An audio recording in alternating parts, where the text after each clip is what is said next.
لا إله إلا الله لا إله إلا الله لا إله إلا الله لا إله إلا الله لا إله إلا الله لا إله إلا الله لا إله إلا الله لا إله إلا الله لا إله إلا الله لا إله إلا الله لا إله إلا الله لا إله إلا الله محمد رسول الله صلى الله عليه وسلم حسبنا الله ونعم الوكيل حسبنا الله ونعم الوكيل حسبنا الله ونعم الوكيل حسبنا الله ونعم الوكيل حسبنا الله ونعم الوكيل حسبنا الله ونعم الوكيل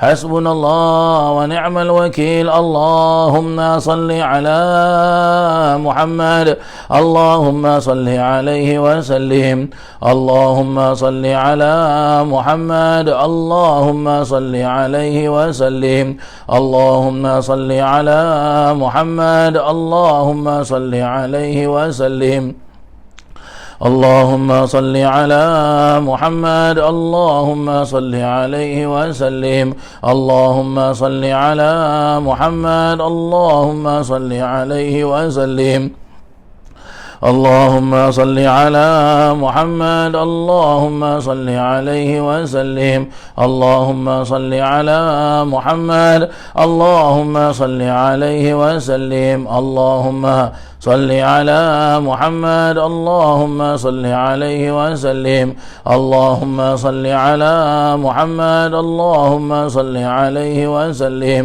اللهم صل على محمد يا ربي صل عليه وسلم أستغفر الله أستغفر الله أستغفر الله أستغفر الله أستغفر الله أستغفر الله أستغفر الله أستغفر الله أستغفر الله أستغفر الله أستغفر الله تائبون إلا الله تائبون إلا الله تائبون إلا الله يا الله بها يا الله بها يا الله بحسن الخاتمة يا كريم يا الله بها يا الله بها يا الله بحسن الخاتمة يا كريم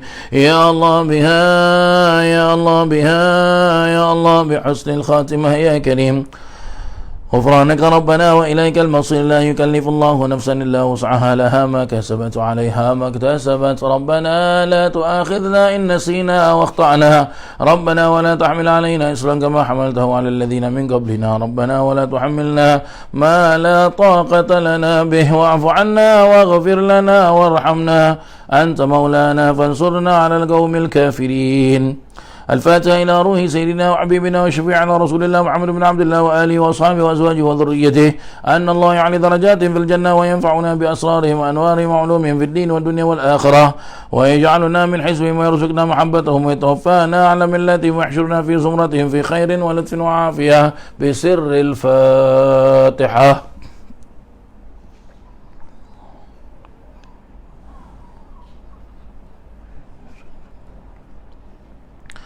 الفاتحة إلى روح سيدنا المهاجر الله أحمد بن عيسى وإلى روح سيدنا الأستاذ العظيم الفقيه المقدم محمد بن علي بعلوي وأصول وفروعهم وذوي الحقوق عليهم أجمعين أن الله يغفر لهم ويرحمهم ويعلي درجات في الجنة وينفعنا بأسرارهم وأنوارهم وعلومهم في الدين والدنيا والآخرة. الفاتحة.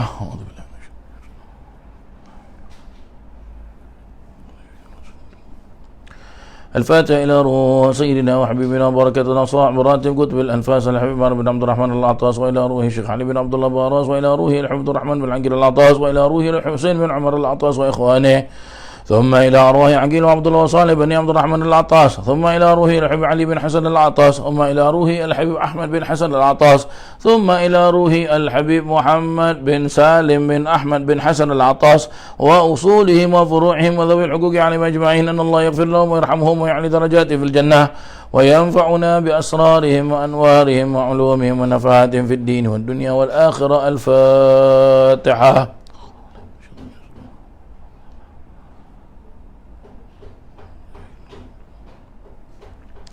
الفاتحة إلى أرواح الأولياء والشهداء والصالحين والأئمة الراشدين وإلى أرواح والدينا ومشايخنا وذوي الحقوق عليهم أجمعين ثم إلى أرواح أموات أهل هذه البلدة من المسلمين والمسلمات أن الله يغفر لهم ويرحمهم ويعلي درجاتهم في الجنة وينفعنا بأسرارهم وأنوارهم وعلومهم ونفع في الدين والدنيا والآخرة. الفاتحة.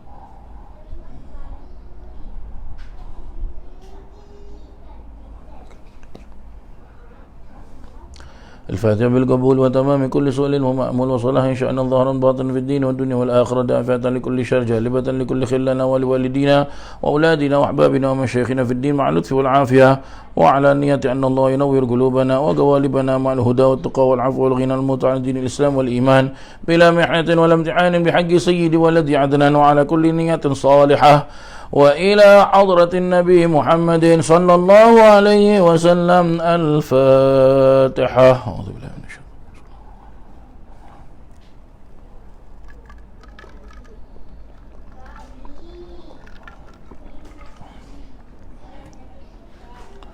بسم الله الرحمن الرحيم. الحمد لله رب العالمين حمدا يوافي نعمه ويكافئ مزيده. يا ربنا لك الحمد كما ينبغي لجلالك وجهك العظيم الكريم سلطانك. سبحانك لا نحصي ثناء عليك كما أثنيت على نفسك فلك الحمد حتى ترضى ولك الحمد إذا رضيت ولك الحمد بعد الرضا. اللهم صل وسلم على سيدنا محمد في الأولين وصل وسلم على سيدنا محمد في الآخرين وصل وسلم على سيدنا محمد في كل وقت وحين وصل وسلم على سيدنا محمد في الملأ الأعلى إلى يوم الدين وصل وسلم على سيدنا محمد حتى ترث الأرض ومن عليها وأنت خير الوارثين. اللهم إنا نستحفظك ونستودعك أدياننا وأنفسنا وأموالنا وأهلنا وكل شيء أعطيتنا. اللهم اجعلنا وإياهم في كنفك وأمانك وعياذك من كل شيطان مريد وجبار عنيد وذي عين وذي بغي وذي حسد ومن شر كل ذي شر إنك على كل شيء قدير.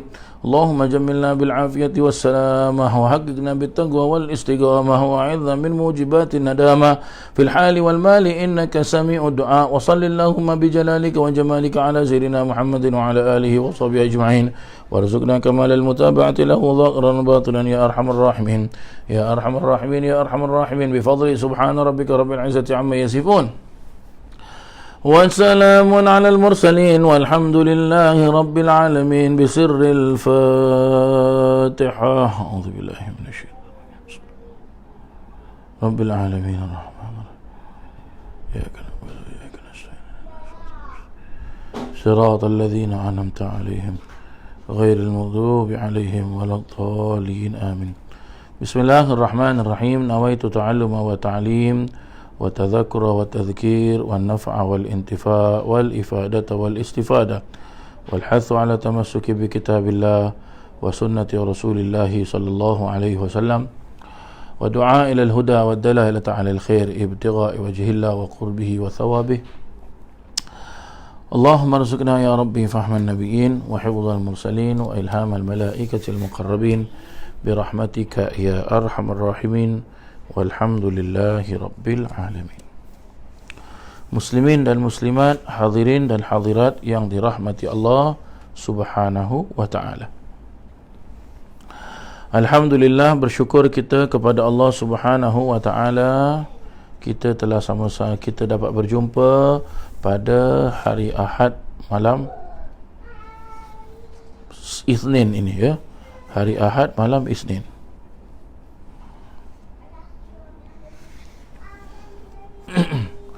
Dan alhamdulillah kita sebanyak-banyak berdoa kepada Allah Ta'ala, mudah-mudahan Allah Subhanahu wa Ta'ala berkatkan kita pada sisa-sisa ataupun penghujung bulan Sya'ban yang mulia ini, dan mudah-mudahan Allah Subhanahu wa Ta'ala menyampaikan kita ke bulan Ramadan yang akan datang, dan mudah-mudahan segala amal ibadah kita diterima oleh Allah Subhanahu wa taala, dan juga mudah-mudahan juga kita doakan mudah-mudahan kedua orang tua kita, ayah dan ibu kita, beserta guru-guru kita di bawah lindungan Allah Subhanahu wa taala, dan apa sahaja yang akan kita pelajari dari dua kitab yang mulia, iaitu kitab tafsir pelita Al-Quran yang disusun oleh almarhum Al-Arif Billah, guru kita Al-Habib Abdullah bin Ahmad Al-Jufri. Mudah-mudahan Allah Subhanahu wa taala kurniakan kita ilmu yang barakah, insya-Allah. Ilmu yang manfaat, ilmu yang dapat kita amalkan, dan juga mudah-mudahan dengan berkat pengajian ini, juga dengan berkat pengajian kitab Marhaban ya Syahrul Ramadan, moga-moga Allah Subhanahu wa taala memberikan kita, kurniakan kita bulan Ramadan yang benar-benar kita dapat merasakan tatkala kita melaksanakan ibadah puasa, dan juga mudah-mudahan kita dapat merasakan ibadah di malam hari, iaitu dengan kita bertadarus Al-Quran, dengan kita bersolat tarawih, dengan kita berqiyamul lail. Dan mudah-mudahan juga pada tahun ini Allah Subhanahu wa taala kurniakan kita Lailatul Qadar, kurniakan kita Lailatul Qadar yang disebut dengan Lailatul Qadri khairun min alfi kulli syahr. Itu dia, malam Lailatul Qadar itu lebih baik daripada malam, lebih baik daripada malam apa? Lebih baik daripada Lailatul Qadri khairun min alfi syahr, lebih baik daripada 1000 bulan. Hakadha, begitulah dia para jemaah yang dirahmati Allah Subhanahu wa taala. Baik para jemaah yang dirahmati Allah, kita akan sama-sama memulakan pengajian kita ini. Kalau tidak silap saya, minggu yang lalu tak dapat kita teruskan sebab minggu yang lalu nisfu Syaban, hari Ahad malam Selasa, maka kita akan teruskan pengajian kita, pengajian tafsir kita pada surah Al-Baqarah, insya-Allah, ayat yang ke-202, ayat yang ke-202, insya-Allah. Bismillahirrahmanirrahim. Allah Subhanahu wa taala berfirman pada surah Al-Baqarah ayat yang ke-202, ulaika lahum nasibum mimma kasabu wallahu sari'ul hisab. Ulaika, dan mereka itulah yang dapat bahagian daripada apa yang mereka telah usahakan, dan Allah Subhanahu wa taala itu adalah cepat pengiraannya. Apa maksud daripada ayat ini para jemaah sekalian? Maksud daripada ayat ini ialah apa? Berhubungan dengan ayat yang sebelumnya, pada ayat yang ke-200, Allah Subhanahu wa taala memperjelaskan, fa idza qadaitum manasikakum fadhkurullaha kadzikrikum aba'akum aw ashadda dzikra. Faminan nasi man yaqulu rabbana atina fid dunya wa ma lahu fil akhirati min khalaq. Yang mana arti daripada ayat yang ke-200, maka apabila kamu telah tunaikan ibadah haji kamu, maka sebutlah nama Allah, ingatlah kepada Allah seperti mana kamu menyebut nama datuk nenek kamu, atau lebih daripada itu. Ada di antara manusia yang berkata, ya Tuhan kami, Rabbana atina, kurniakanlah kepada kami, kurniakanlah kepada kami kebaikan fid dunia, di dunia, wa ma lahu fil akhirati min khalaq. Sedang di akhirat mereka tidak punya bahagian. Dan ada juga pada ayat yang selanjutnya, ayat yang ke-201, Allah Ta'ala jelaskan, wa minhum, dan sebahagian daripada manusia berkata, may yaqulu, mereka berkata, rabbana atina fid dunya hasanah wa fil akhirati hasanah wa qina adzabannar.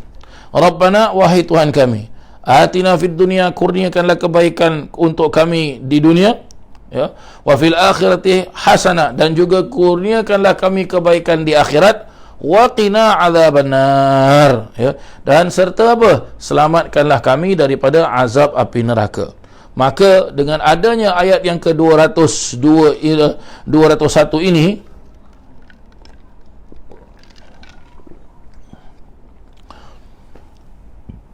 sesuai juga dengan kesambungannya pada ayat yang ke-202, Allah Subhanahu wa taala berfirman, ulaika, maka mereka itulah, ya, ataupun ulaika lahum, mereka itulah orang-orang, nasibum mimma kasabu, ya, mereka itulah orang-orang yang mendapatkan bahagian, mendapatkan nasib, bahagian daripada apa yang mereka usahakan, daripada apa yang telah mereka usahakan, mimma kasabu, daripada apa yang telah mereka usahakan. Dan wallahu sari'ul hisab, dan Allah itu adalah cepat pengiraannya. Maksud daripada tafsir ini bagaimana? Mereka itu yakni orang-orang yang beriman tadi, ya, orang-orang yang beriman, iaitu ayat yang sebelumnya, ayat yang ke-201, wa minhum may yaqulu rabbana atina fid dunya hasanah wa fil akhirati hasanah wa qina adzabannar, atau kedua-duanya yang tidak beriman, ataupun ayat yang ke-200, ya, ataupun ayat yang ke-200 yang memperjelaskan, ya, faminan nasi man yaqulu rabbana atina fid dunya wa ma lahu fil akhirati min khalaq. Itu dia, ya, masing-masing akan dapat apa yang mereka telah usahakan. Berarti apa para jemaah sekalian? Jadi kalau mereka usaha hanya untuk mendapatkan kebaikan di dunia, maka mereka akan dapat kebaikan di dunia. Kalau mereka berusaha untuk mendapatkan kebaikan di dunia dan juga di akhirat, maka mereka akan mendapatkan kebaikan di dunia dan juga kebaikan di akhirat. Yang berusaha untuk dunia saja akan dapat dunia, dan yang berusaha untuk kedua-duanya, dunia akhirat, akan dapat kedua-duanya. Dan wallahu sari'ul hisab, dan Allah mengira apa yang dibuat oleh hamba-hambanya itu dengan cepat. Hisab dengan sari', kata Allah Ta'ala, wallahu sari'un, arti sari' cepat di sini bagaimana? Apa yang dibuat oleh hamba-hambanya, hamba-hamba Allah Ta'ala itu tidak dapat sembunyi, tidak dapat sembunyi, baik apa saja dia buat, ya, dan Allah mengira apa yang dibuat oleh hamba-hambanya itu dengan cepat, tidak terlindung terhadapnya sesuatu apapun, baik di langit ataupun di bumi, walau sebesar zarrah sekalipun atau lebih kecil lagi, kemudian hamba-hambanya itu akan diberikan balasan yang setimpal. Maka di sini para jemaah yang dirahmati Allah, boleh kita faham bahawasanya apa para jemaah sekalian, apa sahaja yang dilakukan oleh hamba-hamba Allah Ta'ala, ya, baik dia melakukan kebaikan ataupun dia melakukan kejahatan, semuanya akan diberi oleh Allah Subhanahu Wa Ta'ala. Kalau dia buat benda baik, maka dia dapat baik lah. Kalau dia buat benda tak baik, maka dia akan dapat balasannya daripada Allah Subhanahu Wa Ta'ala, ya. Dan walau bagaimanapun manusia itu cuba untuk apa, ada sebahagian manusia yang melakukan sesuatu di muka bumi Allah Ta'ala ini salah, tapi dia tutup sana, dia tutup sana, dia channel sana, dia channel sini, ya, dia belok sana, dia belok sini, dia U-turn sana, dia U-turn sini, ya, dia try nak escape para jemaah sekalian. Mungkin dengan manusia awak boleh lepas, you can escape, ya, dengan apa? Dengan manusia. Tapi you tak boleh escape sama Allah Subhanahu Wa Ta'ala. You tak boleh lari dari Allah Subhanahu Wa Ta'ala, ya. You tak boleh lari daripada Allah Subhanahu Wa Ta'ala, ya. You nak sembunyi macam mana para jemaah sekalian? Allah Subhanahu Wa Ta'ala Maha mengetahui, Allah Subhanahu wa ta'ala maha segala-galanya. Macam mana you nak lari? You tak akan mampu lari daripada Allah Subhanahu wa ta'ala. Ya, you tak akan dapat untuk apa? Untuk nak mungkin daripada manusia bolehlah kita dapat apa? Bolehlah kita, ya, begitulah para jemaah sekalian. La ilaha illallah Muhammad Rasulullah. Ya. Banyak zaman sekarang orang cuba untuk apa? Untuk buat sesuatu benda yang mana benda tu akhirnya apa? Dia tutup-tutup para jemaah sekalian. Padahal you tak boleh tutup. You tak boleh lari daripada Allah Subhanahu wa ta'ala. You nak lari macam mana? Allah yang menghidupkan kita. Allah lah yang mematikan kita. Allah lah yang kurniakan kita rezeki. Allah lah yang segala-galanya. Jadi macam mana kita nak lari? Tak akan mampu kita lari daripada Allah Subhanahu wa ta'ala. Hakadha, begitulah dia para jemaah yang dirahmati Allah Subhanahu wa ta'ala. Baik, ayat yang selanjutnya, ayat yang ke 203. Ayat yang ke 203. Wadhkurullaha fi ayyamin ma'dudat. Faman ta'ajjala fi yawmaini fala ithma alayh. Waman ta'akhkhara fala ithma alayh. Liman ittaqa wattaqullaha wa'lamu annakum ilaihi tuhsyarun. Wadhkurullaha fi ayyamin ma'dudat. Dan sebutlah Allah, iaitu sebutlah nama Allah dalam beberapa hari yang dihitung itu. Ya, dalam beberapa hari yang dihitung itu. Faman ta'ajjala, ya, apa maksud yang dihitung itu para jemaah sekalian? Yang dihitung di situ ialah apa? Kita teruskan baca dulu. Faman ta'ajjala fi yawmaini fala ithma alayh. Dan barang siapa yang mau beredar cepat dalam 2 hari, tidaklah ada dosa atasnya. Ya.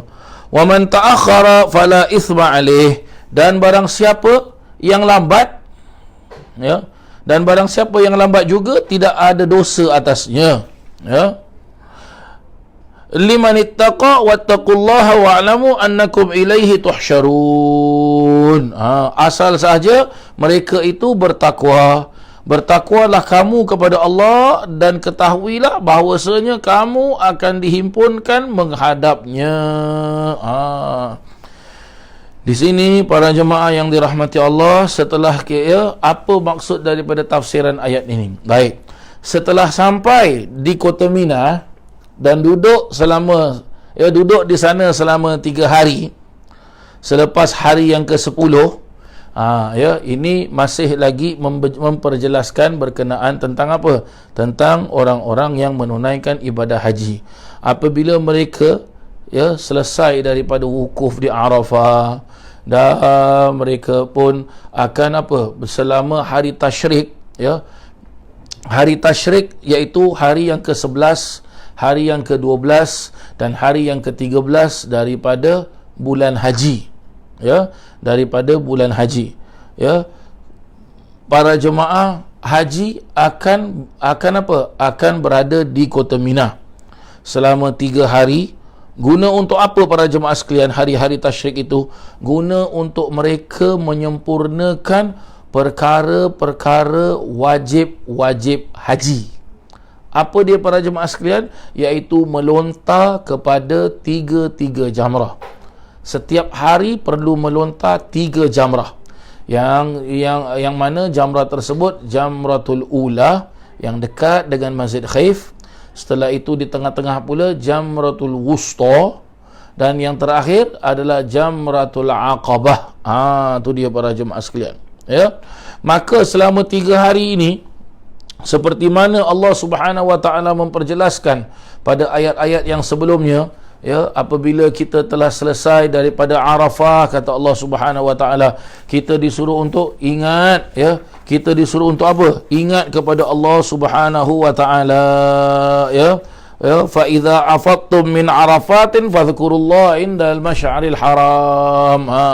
Pada ayat yang ke-198 Allah Subhanahu wa taala memperjelaskan demikian. Begitu jugalah seterusnya, selama hari tasyrik 3 hari 11, 12, 13 Zulhijjah diperjelaskan untuk kita apa? Ingat kepada Allah Subhanahu wa taala dan sebutlah nama Allah dalam beberapa hari. Ni dia.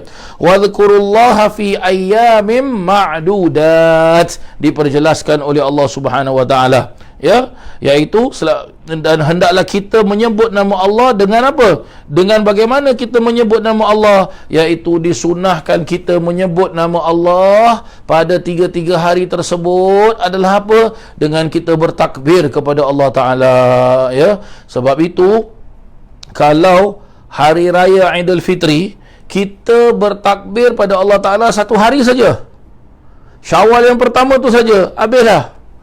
Tetap, ya, bila kita mula malam hari raya kita takbir sampai 1 Syawal, ya. Satu Syawal dah, satu Syawal tu begitu masuk waktu maghrib dah habis dah tak ada lagi takbir para jemaah sekalian. Begitu masuk waktu maghrib berarti dah apa? Malam 2 Syawal, ya. Sedangkan kalau hari raya haji, ya, malam hari raya haji itu disunahkan kita bertakbir, ya. Begitu juga bagi orang-orang yang menunaikan ibadah haji pada hari-hari tasyrik, ya. Kita yang berada di Singapura 11, 12, 13, 11 lepas subuh, lepas zuhur, lepas asar, lepas maghrib, lepas isyak takbir, ya. 12 Zulhijjah lepas subuh, lepas zuhur, lepas asar, lepas maghrib, lepas isyak takbir. 13 Zulhijjah lepas subuh, lepas zuhur, lepas asar, habis. Maghrib dah tak ada lagi para jemaah sekalian. Maghrib dah masuk malam yang ke-14. Dengan apa? Disunahkan kita bertakbir, ya. Dan juga, ya, biasanya para jemaah sekalian, apa dia? Orang-orang haji, orang-orang, ya, orang-orang Islam yang menunaikan ibadah haji,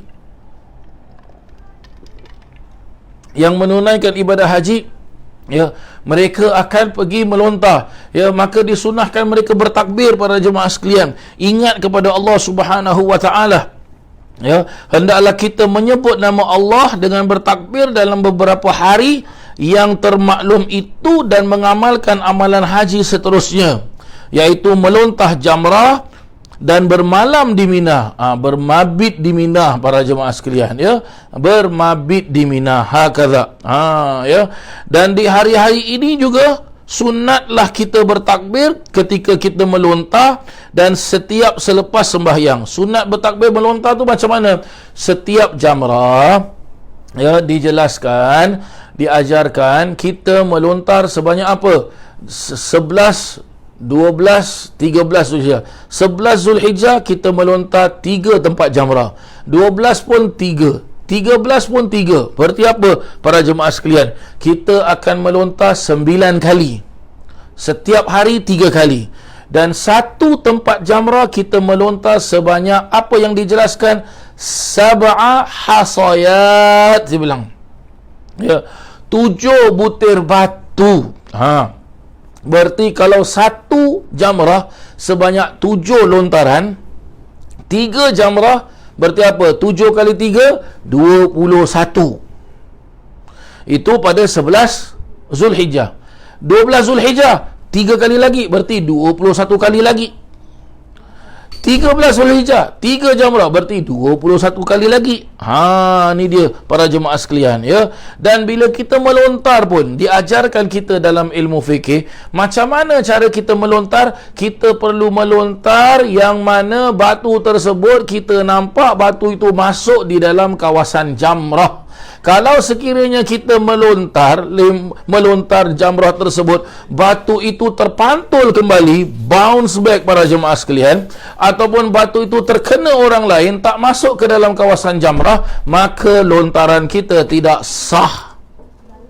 Dan bagaimana cara untuk kita melontar? Dijelaskan oleh para alim ulama fuqaha. Mengangkat pegang batu, dan kita orang lelaki-lelaki angkat ni. Tengok bahu saya ni, diangkat. Dan melemparkan. Ya, melemparkan. 3 jamrah sama kita buat. Ya, tiga-tiga jamrah sama kita buat. Cuma jamrah ula dengan jamrah wusta kita boleh melontar di kawasan kelilingnya. Boleh. Kita nak melontar dekat sebelah sini, sebelah kanan, sebelah sana, boleh. Tapi jamrah Aqabah tak. Jamrah Aqabah hanya separuh, semicircle saja. Jangan kita pergi di sebelah belakang. Kalau kita pergi di sebelah belakang tak sah para jemaah sekalian lontaran kita. Itu apa yang saya faham. Ya. Jadi bila kita melontar, tengok bagi orang lelaki, tengok dia angkat tangan dia lontar. Bila dia melontar, disunahkan kita bertakbir, lontar. Allahu akbar. Allahu akbar. Allahu akbar. Allahu akbar. Allahu akbar. Allahu akbar.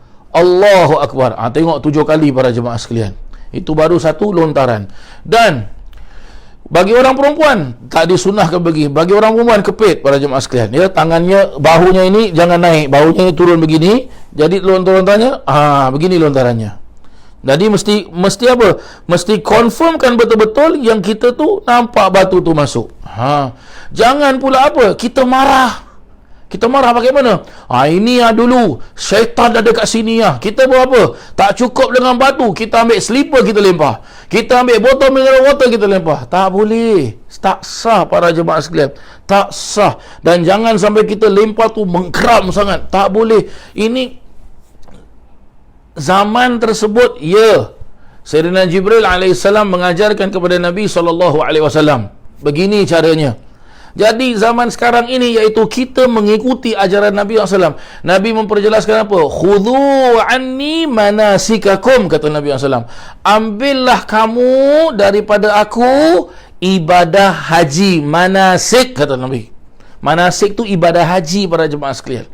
Ambillah kamu daripada aku ibadah haji kamu semua. Berarti apa? Kita ikut cara Nabi SAW. Macam mana kita nak ikut cara Nabi SAW? Diajarkan oleh para alim ulama. Yang mana kalau kita sebut dalam bab ini, iaitu apa? Iaitu dengan disebut dengan orang-orang fuqaha. Apa arti fuqaha? Orang ulama ahli fiqh.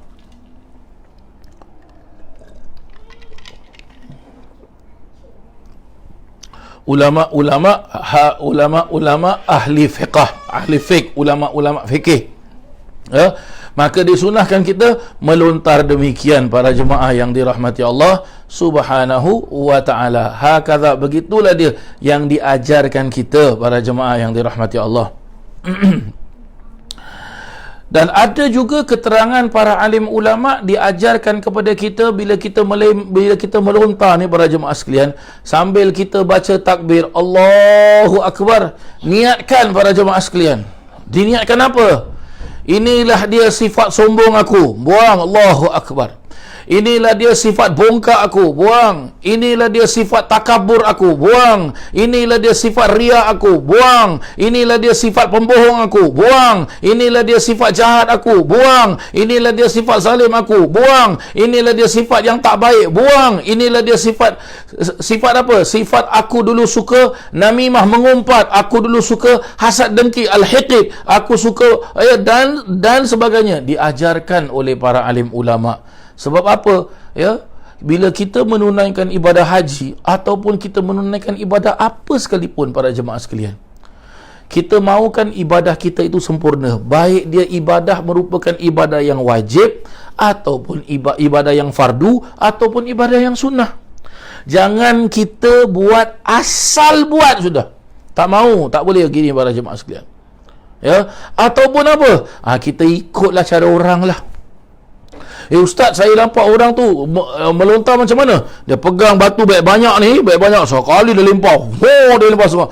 Kita pun apa? Ambil batu banyak-banyak, kita pun lempar. Tak boleh, tak sah. Apa hukumnya para jemaah sekalian? Kalau satu jamrah kita melempar 7 butir batu, kita pun ambil 7, kita pun lempar. Dihitung bagaimana? Melontar juga. Tapi kita hanya dihitung melontar 1 butir batu, walaupun kita melontar 7 butir batu. Sebab itu para alim ulama jelaskan apa? Jangan melontar 7, jangan. Lontarannya 1-1. 1, 2, 3, 4, 5, 6, 7. Begitulah dia para jemaah yang dirahmati Allah Subhanahu wa taala. Hakadha, ya, hakadha, begitu dia. Dan juga dijelaskan, ya, di hari-hari ini sunnahlah kita bertakbir ketika melontar dan setiap selepas sembahyang. Selama hari tasyrik tu, bila kita habis solat subuh, habis solat zuhur, habis solat asar, habis solat maghrib, habis solat isyak, baca takbir. Ya, nak baca takbir macam mana? Kalau awak nak baca style orang Arab, bacalah style orang Arab. Macam mana style orang Arab baca? Allahu Akbar, Allahu Akbar, Allahu Akbar, walillahil hamd. Allahu Akbar, Allah. Orang Arab punya style, dia tak ada lagu bagi jemaah sekalian. Tak macam kita orang Asia Tenggara. Orang Asia Tenggara macam mana kita tahulah. Dia baca Allahu Akbar, Allah. Begitulah. Boleh ke tak boleh? Boleh para jemaah sekalian. Tak jadi masalah. Ya, begitulah dia. Dan bagi orang yang mengerjakan haji, sunnah bertakbir setelah ia melontar batu pertama kepada Jamrah Aqabah hinggalah asar hari tasyrik pada bagi orang yang mengerjakan haji, sunnah bertakbir setelah ia melontar batu pertama kepada Jamrah Aqabah hinggalah asar hari tasyrik yang akhir. Hinggalah asar hari tasyrik yang akhir. Berarti apa para jemaah sekalian? Asar hari tasyrik yang akhir berarti apa? Hari yang ke tanggal 13 Zulhijjah. Dan bagi mereka yang tidak mengerjakan haji, sunnah bertakbir dari subuh hari Arafah hingga asar hari tasyrik yang akhir. Mereka yang tidak menunaikan haji, macam mana mereka yang tidak menunaikan haji? Ya, kita yang tak pergi Mekah, ya, ataupun kita dah pernah pergi, jadi tahun ini kita tak pergi. Contohlah katakan, ya, pun tak ada diberita apa-apa pada jemaah sekalian, ya, berkenaan tentang haji, ya.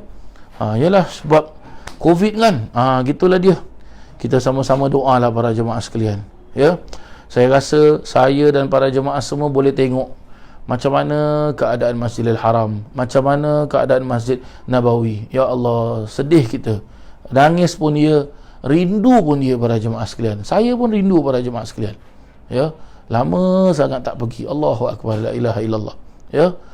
Jadi bagaimana para jemaah sekalian, kita pun tak boleh buat apa-apa. Nak pergi umrah pun tak boleh, ya. Nak pergi haji pun entah ada kota ke tak ada kota, wallahu alam para jemaah sekalian. Jadi bagaimana? Ini peluang Allah Taala kasih kita. Peluang apa ustaz? Ni ujung-ujung Syaban dan nak masuk bulan Ramadan, minta doa pada Allah Taala. Doa saja. Kita doa pada Allah Ta'ala, sungguh-sungguh doa.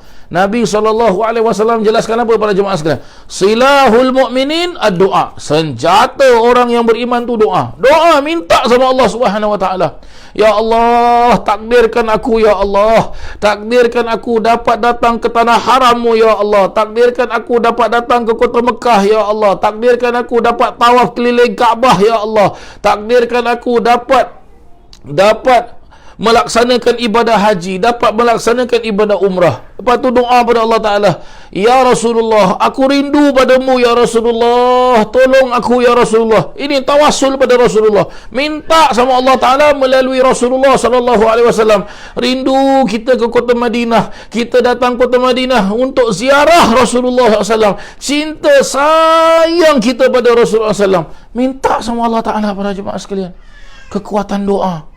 Kalau Allah makbulkan doa tu, para jemaah sekalian, Masya Allah, Masya Allah, Masya Allah.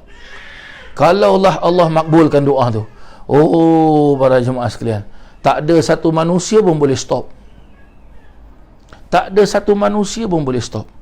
Tengok para jemaah sekalian, doanya Rasulullah SAW. Kalau kita buka dalam hadis Imam Bukhari, memperjelaskan Rasulullah bila berangkat ke medan peperangan Badar, yang mana umat Islam baru dalam 313 orang ya. Ada dalam sejarah jelaskan 314, ada dalam sejarah jelaskan 315. Nak lawan 1000 orang. Ya Allah, ya Rabbi, ya Karim. Apa dibuat oleh Rasulullah dekat dalam kemah para jemaah sekalian? Rasulullah angkat tangan berdoa pada Allah Ta'ala. Sampai apa? Begitu kuat dan begitu lama doanya Rasulullah, Kain yang ada di bahu Rasulullah, yang selalu para alim ulama suka pakai taruh di bahu, baik di bahu kanan ke bahu kiri ke, kerana Rasulullah pakai, maka sunnah kita gunakan para jemaah sekalian. Kain tu taruh di sebelah kanan kita ke, di sebelah kiri kita ke. Jangan kita bilang, oh ini Habib pakai ni. Ini bukan adat orang Arab, ini adalah sunnah Rasulullah sallallahu alaihi wasallam. Biar kita bukan orang Arab pun para jemaah sekalian, pakai taruh sunnah hukumnya. Dan kita pakai itu bukan nak fashion, bukan nak style, tapi nak mengamalkan sunnah Rasulullah sallallahu alaihi wasallam. Nah, para jemaah sekalian, begitu kuat doa Rasulullah sampai jatuh kainnya Rasulullah tersebut. Sampai-sampai salah satu daripada doa-doa Rasulullah tu apa? Dijelaskan apa? Kalau dalam bahasa Melayu lah begini, ya. Ya Allah, aku mohon kepada Engkau turunkan bantuan, kerana aku takut kalau ini 313 orang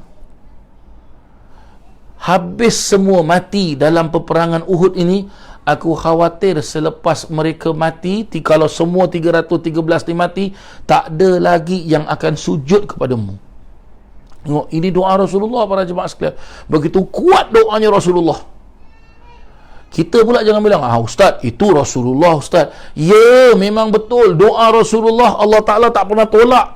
Tapi kita kena ingat, Allah Ta'ala telah beritahukan kepada kita yang Rasulullah itu bukan malaikat, Rasulullah itu bukan jin, tapi Rasulullah itu manusia. Allah Ta'ala sebut dalam Al-Quran, laqad ja'akum rasulun min anfusikum, kata Allah Ta'ala, telah datang kepada kamu, ke atas kamu, wahai manusia, seorang utusan Allah daripada golongan kamu. Itu dia para jemaah yang dirahmati Allah. Ya, golongan kamu, berarti Rasulullah manusia. Sebab itu Rasulullah ajarkan kepada kita, silahul mu'minin ad-doa. Senjata orang yang beriman itu adalah doa. Apa maksud dia senjata orang yang beriman? Mesti sungguh-sungguh kita beriman pada Allah Subhanahu wa ta'ala. Kuat beriman pada Allah Ta'ala, kuat beriman kepada para malaikat, kuat beriman kepada kitab-kitab Allah, apatah lagi Al-Quran, kuat beriman kepada para Nabi, apatah lagi kepada Rasulullah SAW. Percaya terhadap takdir kudrat Allah Ta'ala, percaya terhadap hari akhirat, percaya terhadap kematian, percaya segala ini kena kuat para jemaah sekalian. Lihat para sahabat-sahabat Nabi SAW, kuat mereka beriman kepada Allah Subhanahu wa Ta'ala, beriman kepada Rasulullah sallallahu alaihi wasallam. Umat Islam dalam keadaan susah, Rasulullah jelaskan, siapa ada kelebihan harta, bantu. Maka Sayyidina Umar datang, Sayyidina Umar jelas apa? Aku berikan separuh daripada harta aku. Datang Sayyidina Abu Bakar, jelaskan apa? Aku berikan semua harta aku. Rasulullah pun tanya, apa kau tinggalkan untuk keluarga engkau, wahai Abu Bakar? Sayyidina Abu Bakar jelas apa? Aku tinggalkan keluarga aku, Allah dan utusannya. Tengok para jemaah sekalian. Tengok para jemaah sekalian. Dalam salah satu peperangan di dalam sejarah Islam, habis perang Rasulullah membagi-bagikan harta rampasan perang terhadap para sahabat, dan Rasulullah tidak berikan satu pun harta rampasan perang terhadap golongan orang-orang Al-Ansar. Maka kumpulan orang-orang Islam tersebut pun tanya kepada Rasulullah, ya Rasulullah, kenapa engkau hanya bagikan kepada kami, kenapa kau tak bagikan kepada orang-orang Al-Ansar? Maka Rasulullah tunjuk salah satu kepada orang-orang Al-Ansar untuk berdiri jawab pertanyaan yang ditanya tu. Apa orang-orang Ansar jawab para jemaah sekalian? Orang-orang Ansar ni apa para jemaah sekalian? Orang-orang Al-Ansar adalah orang-orang yang telah janji kepada Rasulullah akan membantu Rasulullah, akan habis-habisan membantu Rasulullah dari segi nyawa sampai harta. Kalaupun nyawa mereka gadaikan untuk Rasulullah sallallahu alaihi wasallam. Ini mereka sudah janji pada Rasulullah. Al-Ansar, apa arti Al-Ansar? Golongan orang-orang yang menolong. Itu Al-Ansar para jemaah sekalian, ya. Apa orang Al-Ansar ni jelaskan? Ambillah kamu semua harta, kami tidak menginginkan sikit pun, tetapi kami mempunyai yang punya harta. Maka dorang tanya, apa maksud engkau yang punya harta? Dia dah siapa? Kami memiliki Rasulullah, katanya. Oh, subhan. Sebab itu sayangnya Rasulullah kepada orang-orang Al-Ansar, ada hadis para jemaah sekalian diperjelaskan apa dia. Rasulullah sayang kepada orang-orang Al-Ansar. Rasulullah jelaskan apa? Hubbul ansar minal iman wa bughdul ansar minan nifaq. Sayang orang-orang Ansar sebahagian daripada iman.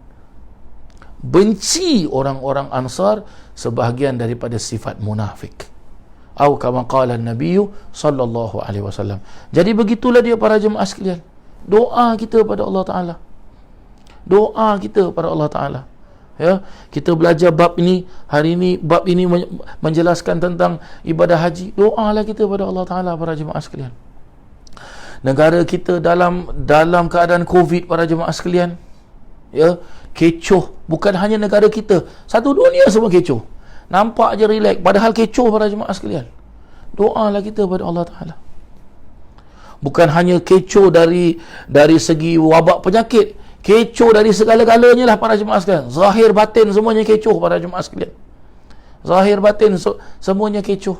Salah satu kecoh tu apa? Ya, kita nak pergi masjid, tak dapat pergi masjid sebab dah ada undang-undang. Yang mana undang-undang tersebut kita kena patuh. Kena register, lepas tu kena ambil temperature, lepas tu tak boleh ramai-ramai. Apa nak buat para jemaah sekalian? Kita pun tak mahu seperti ini. Dan saya rasa, ya, yang melaksanakan undang-undang seperti mereka pun tak mahu melaksanakan undang-undang begini. Mereka pun mahukan apa? Mahukan seperti biasa. Kita dapat masuk masjid dengan bebas, kita dapat keluar masjid dengan bebas, kita dapat ibadah dengan tenang. Sama para jemaah sekalian. Habis sembahyang, dah bangun. Tak boleh nak duduk-duduk lama-lama, nak iktikaf. No more para jemaah sekalian. Boleh. Begitulah dia para jemaah yang dirahmati Allah Subhanahu wa ta'ala. Hakadha. Doa kita pada Allah Ta'ala. Doa. Kalaulah katakan tahun ini pun tak dapat kita nak menunaikan ibadah haji, tak dapat kita nak menunaikan ibadah umrah, kita doa. Sekarang Allah sudah bukakan, ya, Allah bukakan jalan sikit. Ada ditemukan vaksinnya para jemaah sekalian. Walaupun vaksinnya kita sendiri sedia maklum, ya, orang-orang yang dah kena injection yang pertama ada yang okey, ada yang tak okey. Bila kena injection yang kedua, ada yang sakit, ada yang demam. Apa nak buat para jemaah sekalian? Dan mudah-mudahanlah kita doa dengan adanya vaksin ini para jemaah sekalian, mudah-mudahan, ya, kita dapatlah, ya, bermusafir, dapatlah kita datang ke tanah haram, dapatlah kita menunaikan ibadah umrah, ibadah haji, dan dapat kita ziarah kepada Nabi Muhammad sallallahu alaihi wasallam. Hakadha, begitulah dia. Amin, Allahumma amin. Seterusnya para jemaah sekalian, ya, sambung daripada tafsir kita ini. Pada hari-hari itu juga mereka menyebut nama Allah, bertakbir ketika menyembelih binatang kurban. Tu dia para jemaah sekalian. Dan menikmati dagingnya sambil bersedekah kepada mereka yang memerlukan. Tu dia para jemaah sekalian, ya. Kita hari raya haji, ya, di samping mungkin orang yang melaksanakan ibadah haji ataupun orang yang tak melaksanakan ibadah haji, sunnah kita melaksanakan kurban.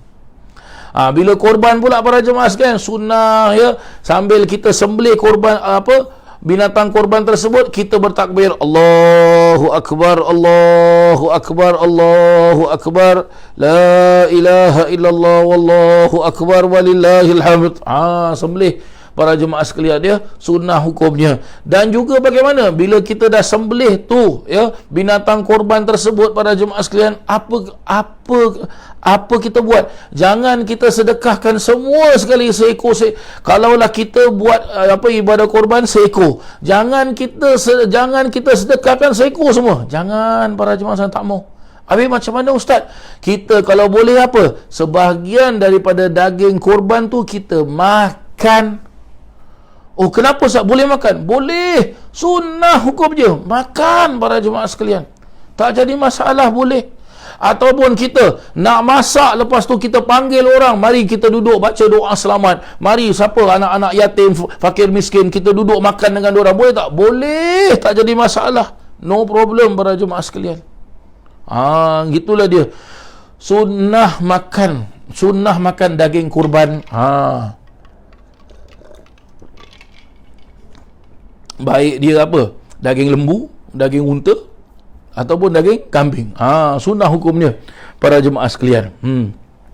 Ini tak lama lagi nanti keluarlah para jemaah sekalian kan dia. Banyak sebahagian daripada ustaz-ustaz ada yang mereka mengadakan ibadah korban ya. Jadi kita kalau ada kelebihan rezeki, buat ibadah korban para jemaah sekalian ya. Saya pun insya-Allah tahun ini saya ada bantu kawan saya, nama dia Ustaz Zaki para jemaah sekalian ya. Beliau pun ada company ya pada 2 tahun lepas, dan pada tahun lepas pun saya bantu dia juga para jemaah sekalian dalam ibadah korban. Nanti insya-Allah ya, bila dah sampai pada waktunya, nanti insya-Allah kita akan keluarkan poster nanti insya-Allah ya. Sesiapa kalau berminat nak mengadakan ibadah korban, boleh silakan insya-Allah. Gitulah dia para jemaah sekalian. Ya. Pada hari-hari ini juga diharamkan berpuasa. Hari tasyrik tanggal 11, 12, 13 Zulhijjah tak boleh puasa. Haram hukumnya.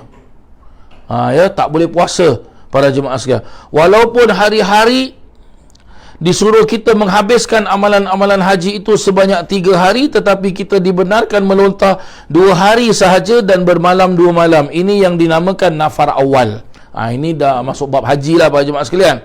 Dan kalau bermalam 3 malam dan melontar 3 hari juga harus.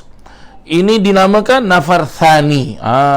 Kedua-duanya boleh dilakukan asal sahaja mereka bertakwa kepada Allah dan menjaga diri supaya dapat pengampunan dari Allah setelah selesai mengerjakan ibadah haji, dan hendaklah mereka bertakwa seterusnya hingga akhir hayat mereka.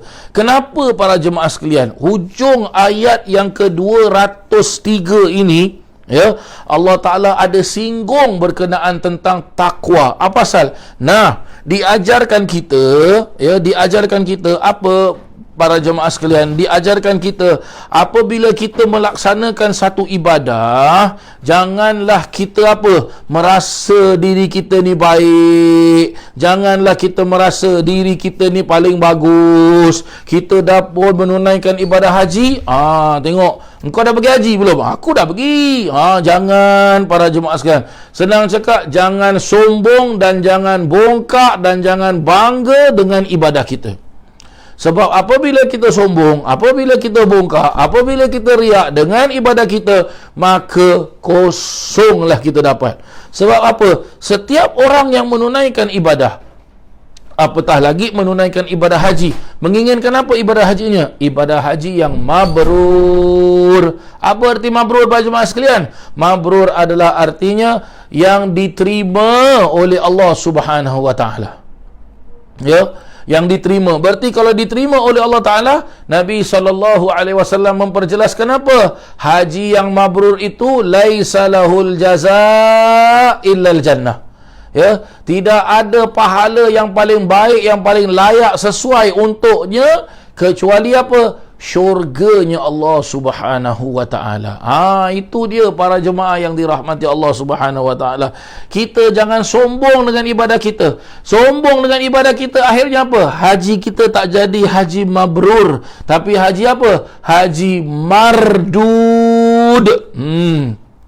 Apa tu haji mardud para jemaah sekalian? Haji yang ditolak oleh Allah Subhanahu wa taala. Hakadha para jemaah yang dirahmati Allah Subhanahu wa taala. Alhamdulillah, ya, selesailah kita daripada pengajian tafsir. Alhamdulillah.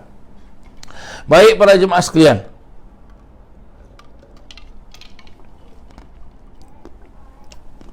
sekarang kita akan sambung pengajian kitab Marhaban Ya Ramadan. Ya, kitab Marhaban Ya Ramadan. Dan alhamdulillah kita telah pun masuk kepada bab yang kedua di dalam kitab kita ini, iaitu memperjelaskan tentang Lailatul Qadar. Ya, memperjelaskan tentang Lailatul Qadar. Baik, hari ini kalau cukup waktu, kita boleh habiskan bab Lailatul Qadar. Setelah itu nanti kita boleh masuk bab puasa sunat pula para jemaah sekalian, ya. bab puasa sunat pula, insya-Allah. Saya akan cuba habiskan kitab ini para jemaah sekalian, seperti mana saya jelaskan dengan para jemaah sekalian, ya, setiap bulan nanti bila dah masuk bulan Ramadan pun insya-Allah saya akan teruskan mengadakan pengajian ini, ya, sepanjang bulan Ramadan insya-Allah saya akan mengadakan pengajian pada sebelah petang para jemaah sekalian, ya, pada selepas zuhur, ya, jam 2 gitu insya-Allah, ya. Saya akan mula jam 2 sampai jam 3 nanti. Kalaupun saya tak mula jam 2, saya akan mula jam 2.30 lah para jemaah sekalian, ya. Fa insya-Allah nanti juga saya akan update lagi nanti insya-Allah, ya. Saya akan update di Facebook, jadi para jemaah semua bolehlah take note para jemaah sekalian, ya. Baik. Ada yang bertanya dengan saya berkenaan tentang solat pada malam pertama di bulan Ramadan, solat sunat sebanyak 4 rakaat. Baik. Di sini para jemaah sekalian, ya,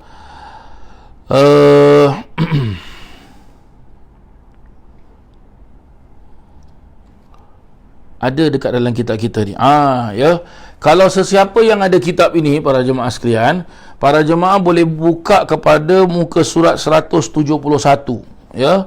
Memperjelaskan tentang apa? Memperjelaskan tentang doa dan amalan terpilih sepanjang bulan Ramadan. Ya. Maka diajarkan oleh para alim ulama para jemaah sekalian, ya. Diajarkan oleh para alim ulama. Apa dia para jemaah sekalian, ya?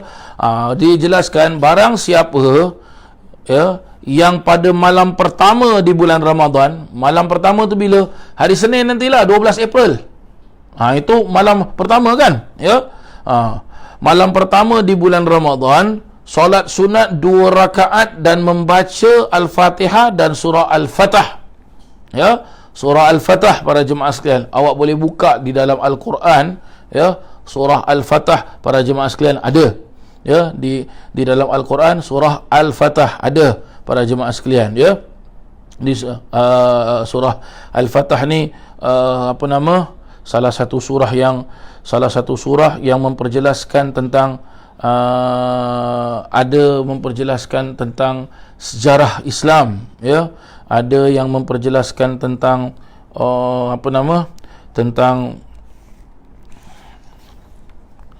tentang baiat pun ada para jemaah sekalian, ya. Janji para jemaah sekalian, innal ladzina yubayyi'unaka, ya.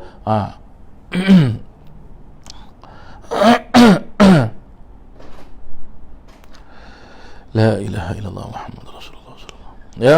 Para jemaah boleh buka surah Al-Fatah para jemaah sekalian, ya. Surah Al-Fatah ini dia mengandungi 29 potong ayat para jemaah sekalian, ya. Mengandungi berapa? 29 potong ayat. Ya. Jadi kita disunahkan pada malam pertama daripada bulan Ramadan, ya, disunahkan kita untuk apa? Untuk melaksanakan solat sunat. Ya. Sunat pada awal bulan Ramadan. Dan pahala dia apa para jemaah sekalian? Pahalanya diperjelaskan apa? Maka diri kita akan terjaga dalam tempoh setahun penuh. Terjaga tu apa? Iaitu senantiasa di bawah lindungan Allah Subhanahu wa taala, ya. Di bawah lindungan Allah Subhanahu wa taala. Maka macam mana caranya kita melaksanakan? Diajarkan oleh para alim ulama bahawasanya, ya, diajarkan oleh para alim ulama, kita niat sahaja aku solat sunat awal Ramadan. Tu dia, ya. Bila kita buat selepas solat maghrib, kita dah buat solat maghrib, kita dah buat solat sunat ba'diyah, kita pun buatlah para jemaah sekalian, ya, solat sunat ini. Solat sunat ini dilaksanakan oleh para alim ulama para jemaah sekalian, ya. Dilaksanakan oleh para alim ulama. Ya, kenapa saya mengatakan dilaksanakan oleh para alim ulama? Kalau tak dilaksanakan oleh para alim ulama, pengarang kitab ini tak akan masukkan dekat dalam kitab ini para jemaah sekalian, ya. Jadi cara solat dia bagaimana? Dia ada 2 macam para jemaah sekalian solat dia, ya. Ada yang memperjelaskan kita solat 4 rakaat seperti mana kita solat Zuhur, Asar, Isyak. Tapi tak ada tahiyat awal. Ya, tak ada tahiyat awal para jemaah sekalian, ya. Tak ada tahiyat awal. Jadi pada rakaat yang pertama, bila kita dah habis baca Fatihah, kita baca surah Al-Fatah ni, iaitu daripada ayat pertama hingga ayat yang ke-10. Dan pada rakaat yang kedua, habis kita baca surah Fatihah, kita baca surah Al-Fatah ayat yang ke-11 hingga ayat yang ke-16. Ya, dan pada rakaat yang ketiga, habis kita baca Fatihah pada surah Al-Fatah pada ayat yang ke-17 hingga ayat yang ke-25. Dan pada rakaat yang keempat, habis Fatihah, kita baca surah Al-Fatah lagi pada ayat yang ke-26 hinggalah ayat yang ke-29. Begitulah dia para jemaah yang dirahmati Allah Subhanahu wa taala. Hakadha. Ya.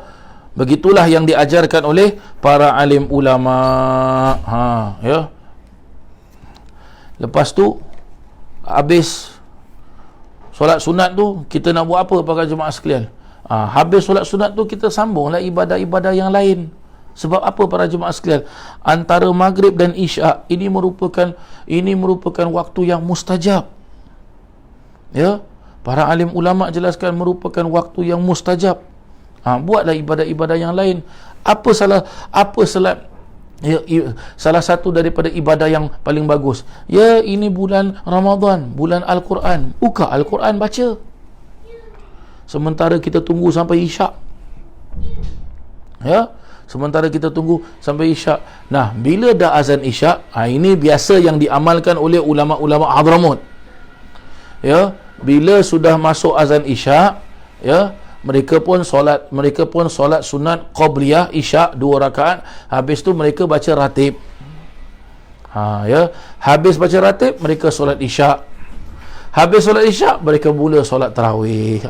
Gitulah dia para jemaah yang dirahmati Allah Subhanahu wa taala. Ada juga yang tanya dengan saya, Ustaz, dulu semasa Ustaz dekat Hadramut, macam mana orang-orang Hadramut, Ustaz, bulan Ramadan?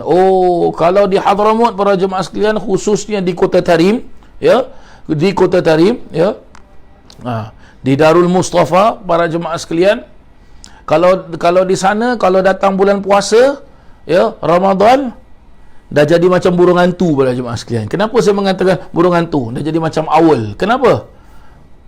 Pagi jadi malam, malam jadi pagi. Jadi bagaimana?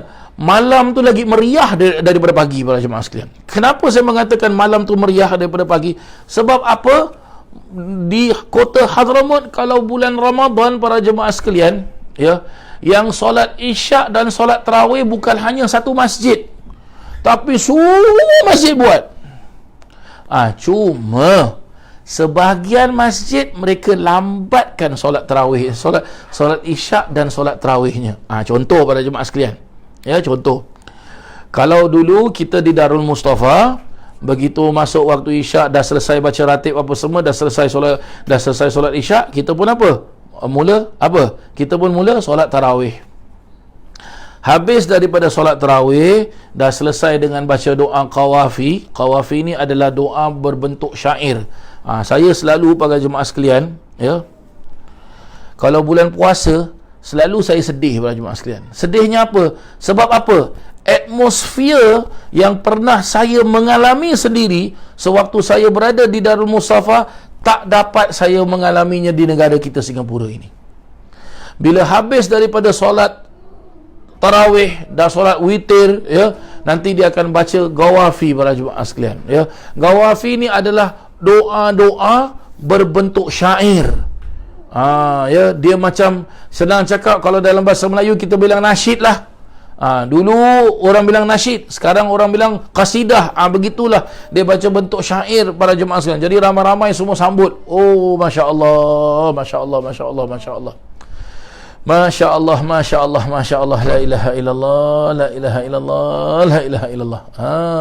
Saya selalu kalau nak dengar qawafinya Darul Mustafa tu kan para jemaah sekalian kan, Darul Mustafa tu ada radio dia Nurul Iman, ya, Nur Al-Iman, radio dia para jemaah sekalian. Selalu nanti waktu Singapura tu mungkin dalam pukul 2 ataupun pukul 3 ataupun pukul 4 pagi. Sebab jarak waktu tu 5 jam.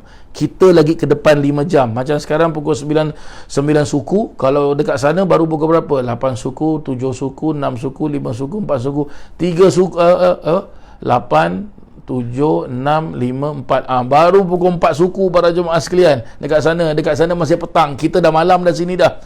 Ya, kita dah malam dah sini dah. Ya, para jemaah sekalian. Jadi bila habis kita solat tarawih di Darul Mustafa, dah habis dengan doa semua, nanti kita keluar. Kita pergi mana para jemaah sekalian? Kita pergi Masjid Ba'alawi di Kota Tarim.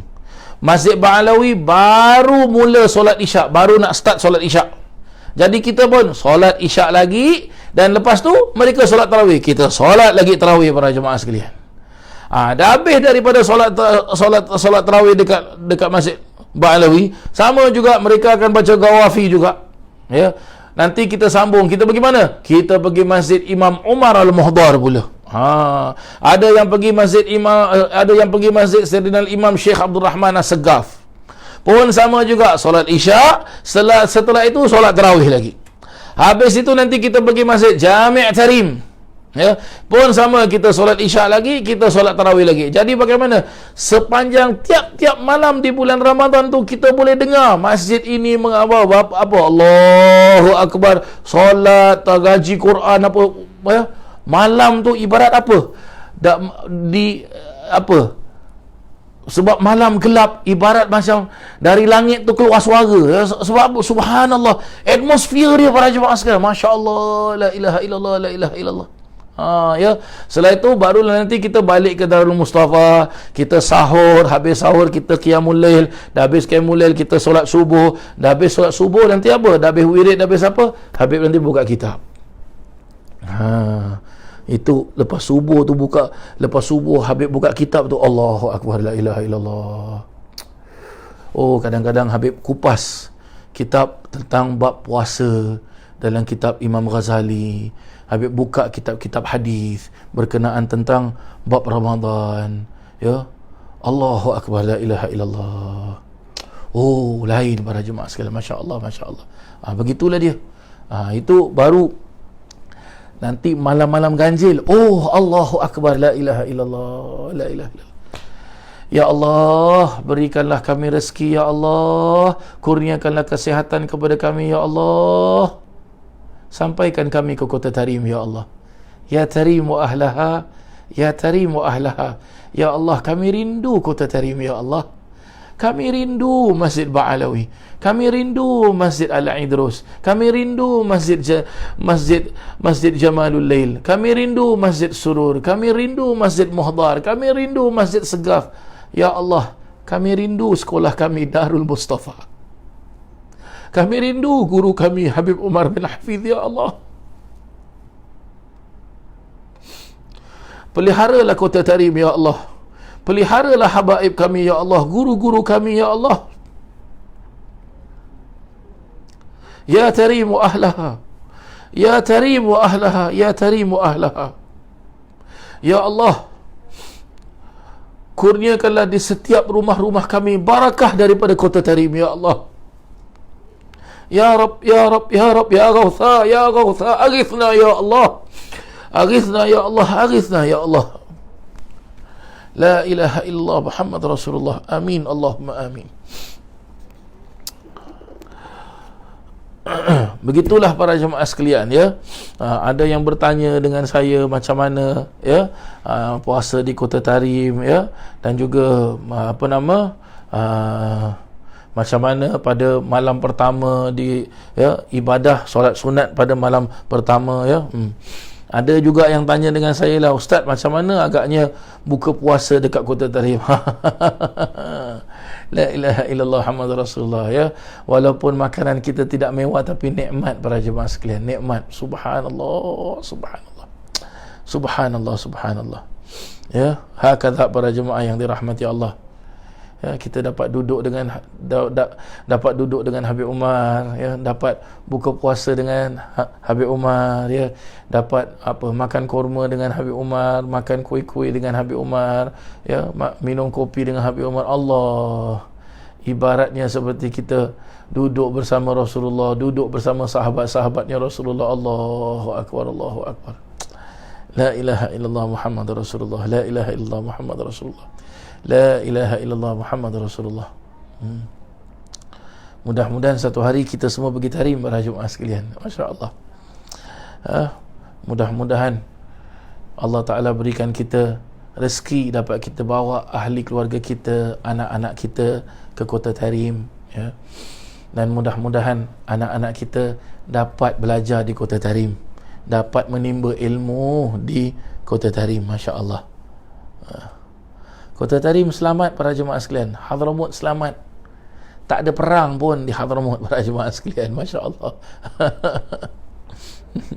Baik, kita teruskan pengajian kita para jemaah sekalian. Subhanallah.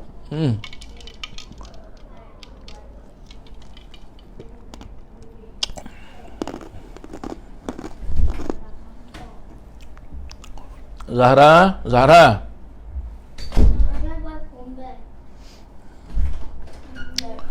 Tolong Baba sayang, tambah air sejuk.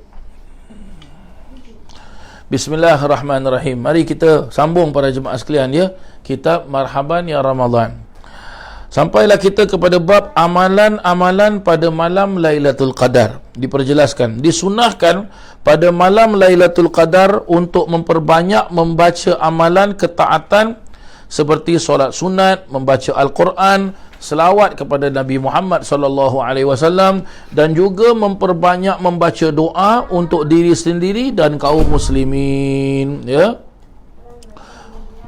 Dan di antara doanya adalah seperti berikut: Allahumma innaka afuwun tuhibbul afwa fa'fu anni.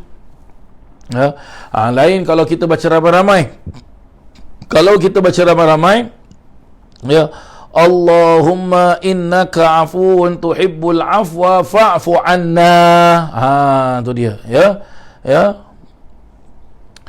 Berdasarkan hadis diperjelaskan, an Aisyah radhiyallahu anha qalat, qultu ya Rasulullah, ara'aita in alimtu ayyu lailatin lailatul qadri ma aqulu fiha qala quli Allahumma innaka afuwun tuhibbul afwa fa'fu anni. Maksudnya, dari Sayyidatina Aisyah radhiyallahu anha berkata, aku berkata kepada Rasulullah sallallahu alaihi wasallam, bagaimana pendapatmu jika aku melihat malam Lailatul Qadar, apa yang seharusnya aku ucapkan? Beliau berkata kepadaku, ucapkanlah Allahumma innaka afuwun tuhibbul afwa fa'fu anni. Keutamaan menghidupkan malam Lailatul Qadar. Keutamaan menghidupkan malam Lailatul Qadar sangat besar. Di antaranya adalah diampunkan dosa-dosanya, iaitu diampuni dosanya yang telah lalu, berdasarkan sabda Rasulullah SAW, man qama lailatul qadri imanan wa ihtisaban ghufira lahu ma taqaddama min dhanbih. Yaitu artinya, man qama, barang siapa yang menghidupkan, membangunkan malam Lailatul Qadar, ya, dengan iman dan mengharap keridaan Allah Ta'ala, imanan wahtisaban, dengan benar-benar sungguh-sungguh dia hidupkan malam Lailatul Qadar itu, ya, dan dia betul-betul mengharapkan Allah Subhanahu wa Ta'ala, ghufira lahu ma taqaddama min dhanbih, maka akan diampunkanlah dosa-dosanya, ya, dosa-dosanya yang telah lalu. Itu dia, ya. Kadar yang paling sikit untuk menghidupkan malam Lailatul Qadar adalah dengan melakukan solat maghrib dan isyak secara berjemaah, dan niat akan melakukan solat subuh berjemaah berdasarkan sabda Nabi SAW, man shallal maghriba wal isya'a fi jama'atin hatta yanqadhiya syahru Ramadan faqad akhadha min Lailatul Qadri bihadhin wafir. Barang siapa yang solat maghrib dan isyak secara berjemaah sampai habisnya bulan Ramadan, maka dia telah mendapat bahagian dari malam Lailatul Qadar dengan ukuran yang besar. Tu dia para jemaah sekalian. Tapi kita kalau boleh, walaupun kita solat berjemaah, malam harinya tu bangun para jemaah sekalian. Ya, katakanlah kita bangun, kita perlu siapkan sahur. Apa kita buat para jemaah sekalian? Bangun awal sikit lah. Ya, bangun awal sikit. Mungkin kalau katakan kita nak sahur pukul 5 pagi. Ya, jadi mungkin dalam pukul 4.30 tu kita nak kena panah-panahkan lauk ke apa ke para jemaah, ataupun masak awal-awal siang. Masak awal-awal siang, ya. Jadi bila pagi tu kita tinggal panaskan saja para jemaah sekalian. Panas pun sekejap lah para jemaah sekalian. Panas pun sekarang senang, hidupkan api atau memasukkan dekat dalam microwave, dah settle dah para jemaah sekalian, ya. Jadi sebelum kita panaskan lauk tu semua tu, untuk kita nak bersahur tu, kita sembahyanglah sekejap para jemaah sekalian. Ya, sembahyang apa? Sembahyang sunat taubat 2 rakaat. Ya, sembahyang sunat tahajud, ya, sembahyang sunat tasbih, ya, sembahyang sunat apa? Sebenarnya kalau nak cakap tentang sembahyang sunat ni para jemaah sekalian, kalau kita buka kitab fikih, macam-macam sembahyang sunat ada. Macam-macam sembahyang sunat ada, ya. Macam-macam. Banyak sekali. Tinggal kita mampu nak buat ke tak mampu nak buat. Ya, sembahyang solat sunat tasbih buat para jemaah sekalian. Ya, setelah itu kita tutup dengan solat witir kita. Begitu dia para jemaah sekalian, ya. Hakaza. Ya. Setelah itu barulah kita panaskan lauk. Ya, lepas tu barulah kita sahur. Gitulah cara dia para jemaah sekalian, ya. Ataupun kita tak nak masak, sekarang pun dekat negeri kita senang. Ada Grab Food, ada Food Panda, dan saya yakin, ya, kalau bulan puasa mesti ada kedai-kedai yang apa? Yang buka. Ya, mungkin kalau sekarang ni mungkin tak banyak yang buka lah, tapi ada, ya. Tapi ada, ya. Mungkin kalau bulan puasa mesti ada banyak kedai yang buka. Jadi kita pun boleh belilah para jemaah sekalian, beli online. Lepas tu indicate dekat situ, please do not press the bell, please do not knock at the door, just hang at the gate. Habis cerita para jemaah sekalian, senang. Dah habis kita ibadah, dah habis kita qiyamul lail apa semua, kita buka pintu, barang makan dah ada. Angkat, buat masuk pergi dapur, jom sahur. Senang para jemaah sekalian, ya. Gitulah dia. Baik, seterusnya, adab-adab bagi seseorang yang melihat Lailatul Qadar. Macam mana ni para jemaah sekalian? Kalau orang itu apa? Dia dapat Lailatul Qadar. Masya-Allah, la ilaha illallah. Ya. Disunahkan bagi yang melihatnya untuk banyak berdoa dengan penuh keikhlasan dan tidak mengkhabarkan kepada orang lain tentang hal tersebut, kerana beberapa hikmah sebagai berikut. Kita dapat, ibaratnya kita dapat Lailatul Qadar ni ibarat apa para jemaah sekalian? Kita dapat tambah gaji, kita dapat bonus, 13 month bonus. Jadi bila dapat ni, jangan bilang orang, rahsia, secret. Rahsia ni kalau kita dah bilang orang, berarti apa? Kita dah pecah rahsia. Tak mau. Diam. Jadi kalau dapat Lailatul Qadar, kita buat apa? Tengok ni pengarang kitab bilang apa. Melihat malam Lailatul Qadar merupakan suatu keramat, iaitu kelebihan, dan kelebihan tersebut sebaiknya tidak ditunjukkan kepada orang lain. Berarti Allah kurniakan kita keramat tersebut, kelebihan tersebut. Macam mana Allah boleh kurniakan kita? Sebab kita dipilih oleh Allah Ta'ala, Al-Mukhtar indallah, dipilih oleh Allah Subhanahu Wa Ta'ala untuk mendapatkannya. Maka kalau dapat, jangan pula awak lepas ni tanya. Jangan pula awak lepas ni apa? Send saya message dekat Facebook ke ataupun WhatsApp saya ke, Ustaz pernah dapat Lailatul Qadar tak? Allahu Akbar. Janganlah. Tak boleh. Secret para jemaah sekalian. Ya. Sebab dulu pernah lah, ada lah orang WhatsApp, Ustaz pernah dapat Lailatul Qadar. Ustaz baru dapat Lailatul Qadar berapa kali? Dia tanya saya. Allah, saya pun macam mana aku nak jawab ni? La ilaha illallah. Ya. Cubalah tanya Ustaz ada duit? Tak ada duit cakap. Minta maaf lah gurau-gurau kita para jemaah sekalian, ya. Baik, perkara yang kedua pula, agar dapat menggunakan waktunya untuk beribadah dan bersyukur kepada Allah Subhanahu wa taala. Ini hikmahnya. Jadi bila kita dapat Lailatul Qadar, berarti apa? Syukur banyak-banyak pada Allah Taala. Syukur banyak-banyak pada Allah Taala. Syukur banyak-banyak pada Allah Subhanahu wa taala. Perkara yang ketiga pula, agar tidak menimbulkan sifat hasad dengki di hati orang lain yang tidak senang dengan kenikmatan dari Allah Subhanahu wa taala yang diberikan kepadanya. Itu dia. Kadang-kala manusia hair same color black but heart no same color. Ya, rambut sama hitam, hati lain-lain para jemaah sekalian. Mungkin ada, ya, mungkin ada orang yang suka, dapat Lailatul Qadar, alhamdulillah, ya Allah doakan saya. Ada orang mungkin dapat, kau dapat dah. Kau biar betul, macam terror je, macam betul kau. Ada orang bilang apa? Okey lah, aku tahulah kau dapat Lailatul Qadar, kau bilang orang. Tapi tak payah nak anggap lah, tak payah nak sombong lah. Kan jadi benda tak baik. Sebab itu dia diam. Ya, dia diam. Orang yang dapat ibadah di malam hari itu apa? Itu dia akan dapat sesuatu daripada Allah Ta'ala. And that sesuatu is rahsia para jemaah sekalian. Bila dah rahsia, you cannot tell people. Keep quiet. Agak-agak tanda-tanda orang-orang yang dapat Lailatul Qadar tu macam mana? Tanda-tanda orang yang ibadah pada Allah Ta'ala tu macam mana? Satu, dijelaskan oleh para alim ulama', orang yang kuat ibadah pada Allah Subhanahu wa taala, kita tengok dia, kita suka dia. Kita tengok dia, kita happy. Kadang-kala bukan kita jumpa dia, kita dengar suara dia, kita dah happy. Kadang-kala kita tengok gambar dia, kita happy. Kadang-kala dia dah meninggal, kita dengar cerita dia, kita dapat tengok gambar dia, kita happy. Itu tanda-tanda orang-orang yang apa? Ibadahnya diterima oleh Allah Ta'ala. Ibadahnya diterima oleh Allah Subhanahu wa taala. Ya. Begitulah dia. Dan lagi satu, apa tanda-tanda orang itu ibadahnya diterima oleh Allah Ta'ala?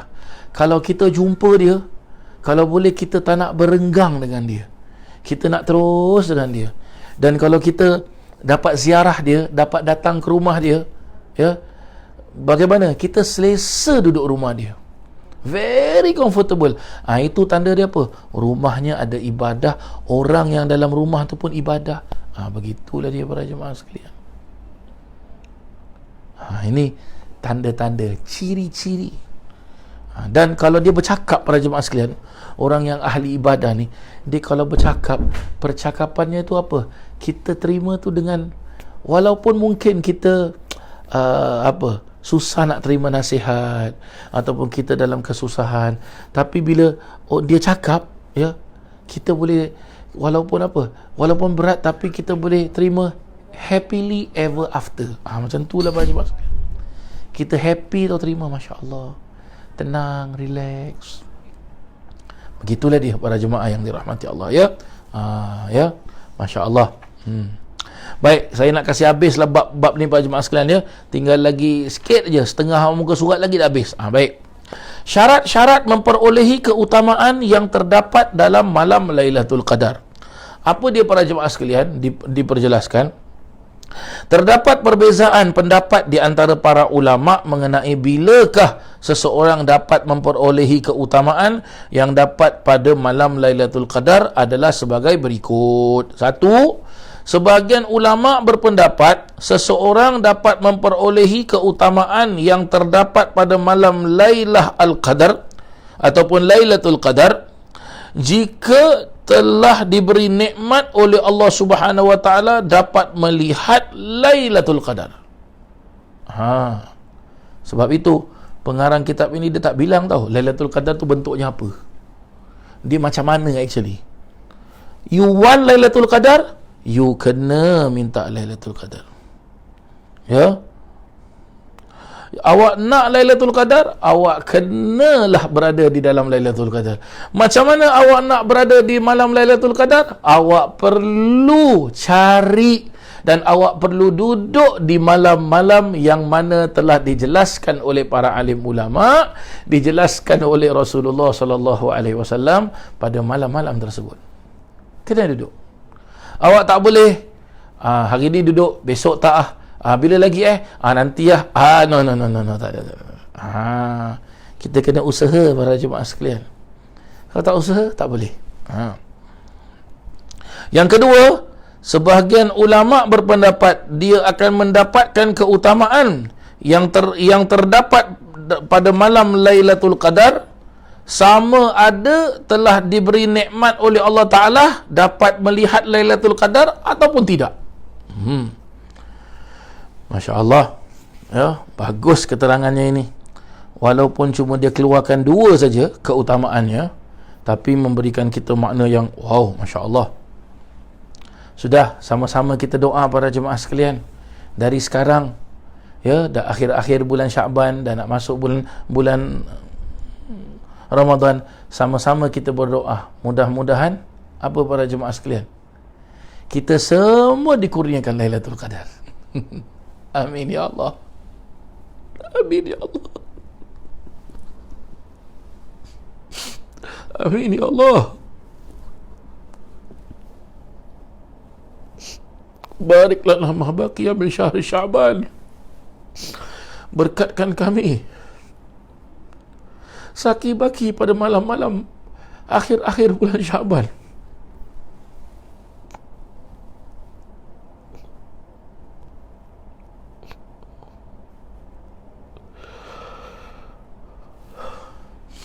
Waballighna Ramadan ya Allah, dan sampaikan kami ke bulan Ramadan ya Allah, sampaikan kami ke bulan Ramadan.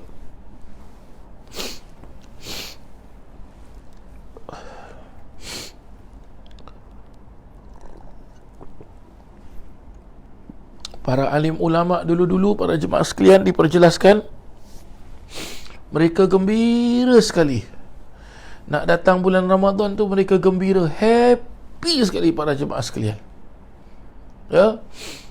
Tapi bila nak habis bulan Ramadan, mereka selalu sedih para jemaah sekalian, ya.